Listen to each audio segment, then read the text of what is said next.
Stay tuned to the end to get a sneak peek at how I make my videos. This is the HTC One M9, and this is going to be my only phone for the next week. Put side by side with the M8, the M9 is definitely a smaller upgrade.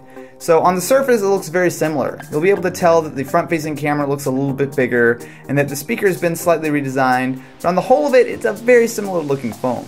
Around back, HTC has opted to drop their 4 ultra-pixel camera in favor of a new 20 megapixel sensor. Now, in addition, this also means that you're going to be losing the dual camera, which to be totally honest is no real loss to me. It always seemed a little bit of a gimmick more than an actual feature.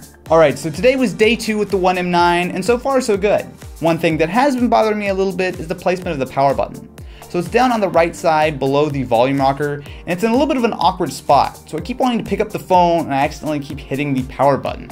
So it is a slight improvement over having the power button on the top of the phone like on the M7 and the M8, but still, it would have been nicer if it would have been a little bit higher up. Alright, so now let's give the camera a try.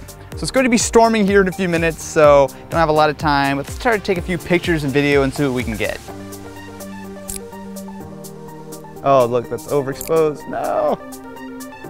So it's saying it's focusing, but it's actually not. You hear this?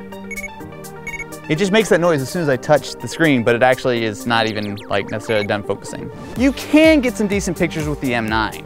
It's not the best camera out there, and I feel like it kind of has a lot of the same issues as the M8, even though this has way more megapixels.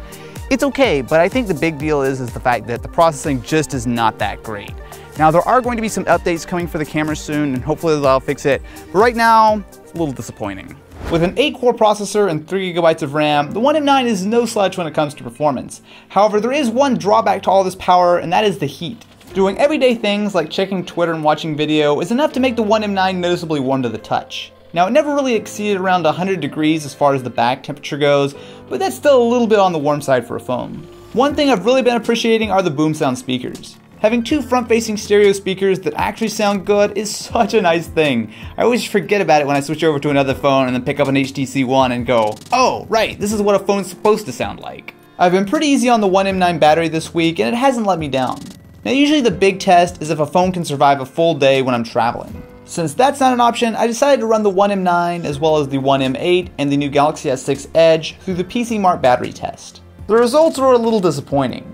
So the M9 was able to last 5 hours and 8 minutes, compared to 6 hours and 58 minutes for the M8 and 7 hours and 20 minutes for the Galaxy S6 Edge. The M9 is still going to be enough for most people to get through a day. However, if you're a little bit of a heavier user, it's a little bit worrying that it's not only behind the Galaxy S6, but it's even behind the One M8 from last year.